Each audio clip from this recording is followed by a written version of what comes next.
Bonjour à toutes et à tous.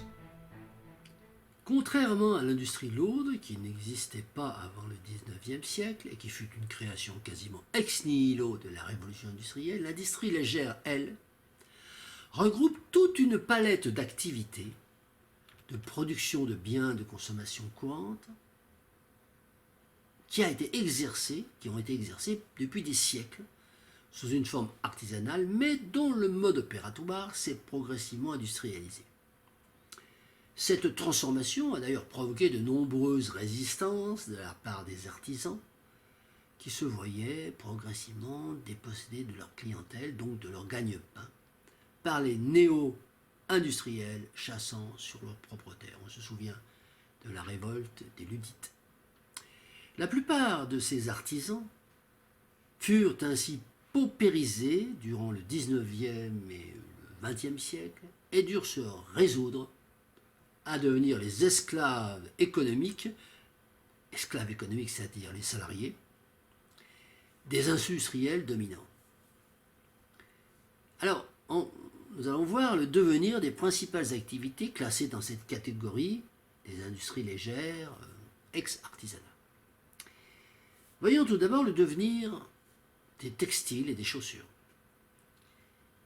Alors, dès la deuxième moitié du XXIe siècle, le manque d'énergie condamnera les métiers à tisser industriels à disparaître et le tissage manuel réapparaîtra progressivement.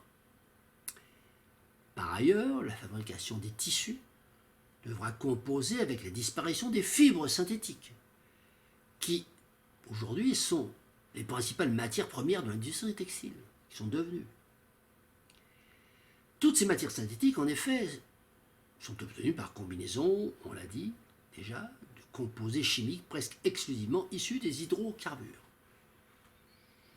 On peut citer notamment le nylon, commercialisé à partir de 1938, le perlon, mis au point en Allemagne de l'Est en 1959, et de nombreux tissus synthétiques qui sont apparus par la suite, fibres acryliques, aramides, polyoléphéine, polyester. Toutes ces fibres chimiques ont connu une forte croissance depuis leur apparition au milieu du XXe siècle. Elles ont largement dépassé les fibres naturelles. C'est ainsi qu'en 2020, on a produit pas moins de 54 millions de tonnes de fibres chimiques, dont 80% de polyester, 8% de nylon et 3 à 4% d'acrylique. Un peu moins de 10% de ces fibres artificielles sont toutefois indépendantes des hydrocarbures, il faut le dire, dont notamment la soie synthétique, appelée également rayon, mise au point en 1855 et obtenue à partir de la cellulose. Convient de noter également que depuis les années 2000, l'amidon de maïs, permettant de produire une fibre artificielle renouvelable et même recyclable, peut être apparentée à la famille des polyesters, mais elle non plus n'est pas dérivée du pétrole. C'est ainsi que la fabrication des tissus redeviendra, à partir de la deuxième moitié du siècle en cours, redeviendra artisanale. Et la fabrication des tissus devra se contenter d'utiliser essentiellement les matières premières traditionnelles, laine, coton, lin, chanvre, suppléées à la marge par les fibres artificielles issues de la cellulose épicéa et de l'amidon de maïs dont nous venons de parler. Concernant la confection, les usines de prêt-à-porter en série péricliteront par suite de l'augmentation des charges de structure et elles céderont progressivement le pas devant la floraison des tailleurs indépendants, souvent issus d'ailleurs d'anciens salariés d'usines de confection industrielle ayant fermé leurs portes. Juste retour des choses, après la phagocytation que les artisans de cette corporation avaient subie de leur part, des industriels, des grands industriels, vers la fin du XIXe siècle. La fabrication des chaussures suivra un chemin identique, avec le retour des cordonniers et l'installation d'une logique économique nouvelle, par laquelle une chaussure doit avant tout être conçue pour pouvoir être réparée et durer une vie entière au lieu d'être conçue pour être jetée. Voyons maintenant le devenir du bâtiment. Alors le bâtiment, activité artisanale par excellence, voire domestique,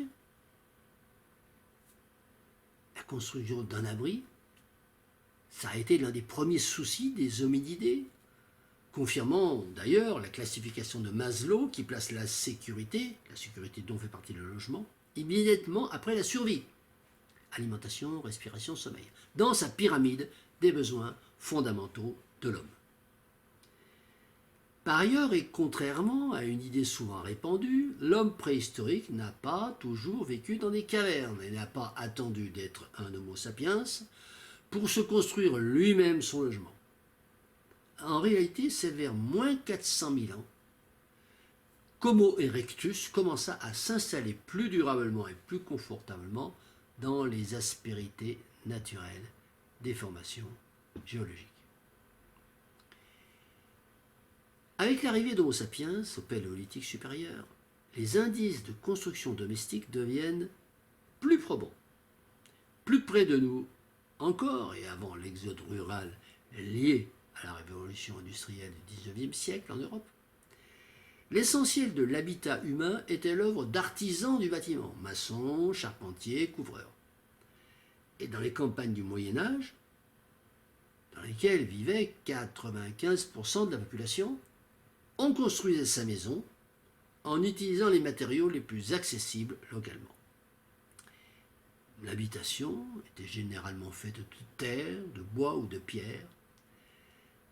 Elle ne comportait souvent que 2 pièces et très peu d'ouvertures, à part la porte, afin de conserver la chaleur. Les techniques de construction variaient néanmoins selon l'époque et la région et selon le niveau de vie des habitants, mais elles étaient toujours l'œuvre d'artisans locaux, voire d'autoconstructeurs utilisant des outils et des matériaux simples. Ce n'est que plus tard, avec le développement effréné des villes, que l'artisanat du bâtiment se rapprocha de l'industrie avec la généralisation de l'habitat collectif et des grands ensembles immobiliers, nécessitant l'utilisation d'énormes engins voraces en énergie, de matériaux préfabriqués en usine et d'apports de capitaux importants.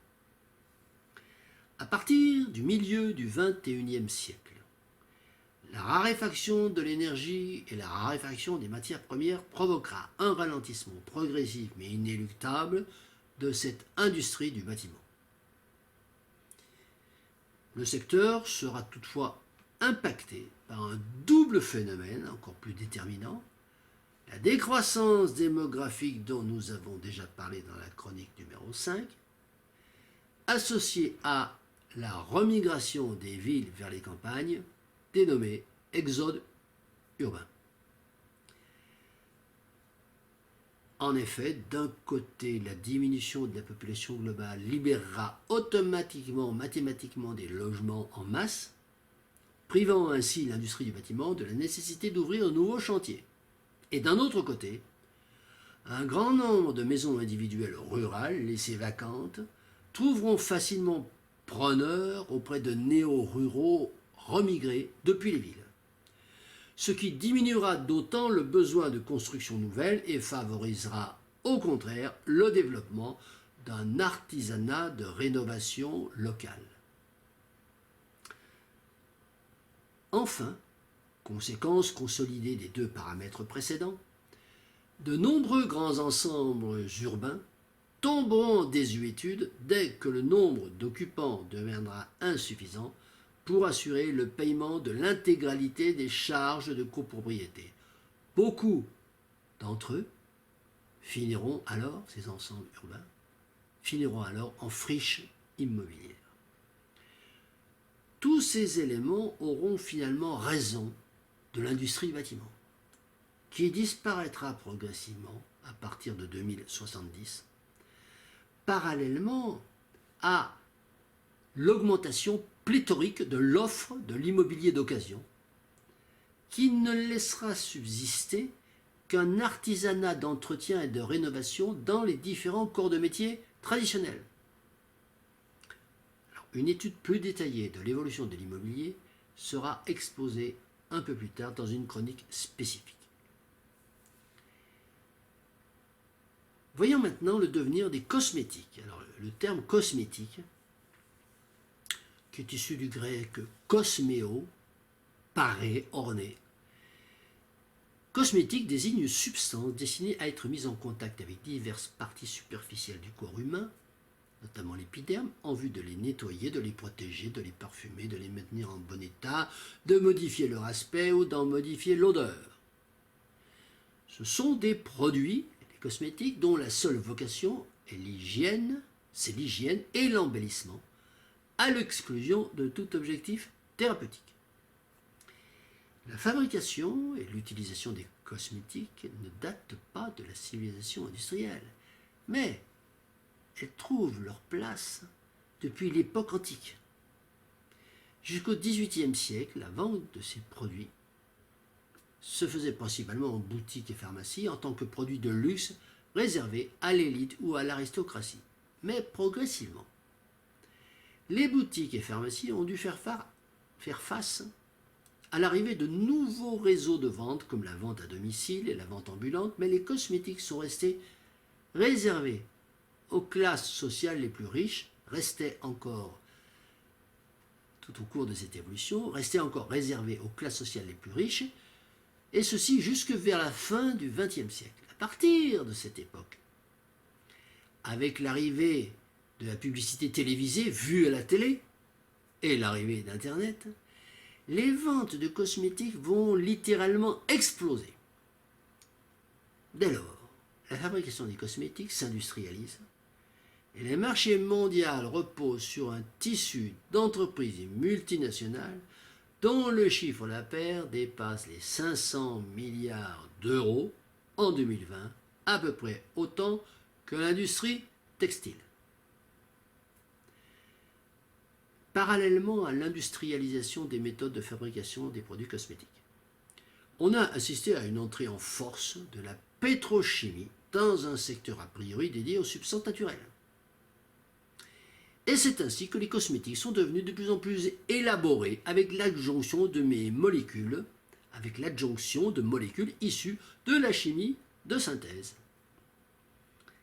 Eh bien, avec la fin du pétrole, la fabrication des cosmétiques se désindustrialisera et reviendra à une élaboration artisanale à partir des seuls produits naturels, ce qui provoquera une forte diminution de la production mondiale qui, parallèlement, sera confrontée à une demande en chute libre liée à la décroissance générale des revenus.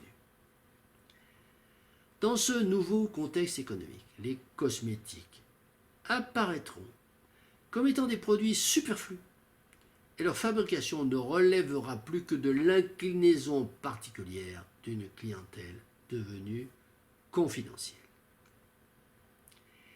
Enfin, les médicaments. L'industrie pharmaceutique englobe aujourd'hui le développement et la fabrication des médicaments ainsi que ceux du matériel médical, depuis le petit outillage infirmier jusqu'aux gros appareils de radiothérapie, en passant par les machines de diagnostic, échographes, IRM, scanners et les équipements de bloc opératoire. Comme nous l'avons déjà annoncé dans la chronique traitant de la décroissance démographique, l'industrie pharmaceutique amorcera son recul à partir de 2030, parallèlement à celui du pétrole. Les premiers effets du déclin de cette industrie se feront sentir au niveau de la disponibilité de certains médicaments courants, comme les antalgiques et les antibiotiques, qui commenceront à subir des ruptures d'approvisionnement de plus en plus fréquentes dans les points de vente publics. Jusqu'en 2050, les établissements hospitaliers continueront à assurer un certain service médicamenteux aux populations, mais sous une forme de plus en plus réduite, à mesure que les installations et appareils vieilliront et que leur maintenance ne sera plus assurée. Puis par la suite, la raréfaction des métaux et la raréfaction des terres rares associées à la fin de l'électronique sonnera le glas de l'industrie des machines à soigner et la fin du rêve de la médecine robotisée. En 2070, la pharmaceutique sera donc reconvertie à la phytothérapie, nous l'avons déjà vu dans la chronique consacrée à la nouvelle conception de la santé, et un réseau dense de petites entreprises offrira au public des préparations à base de plantes sauvages ou cultivées, dans des jardins de plantes médicinales dédiés à cet objectif. Voici donc pour le pronostic numéro 12, la reconversion de l'industrie légère. Et je vous donne rendez-vous pour ma prochaine chronique et le 13e pronostic, le déclin de l'électronique. Je vous remercie et je vous dis à bientôt.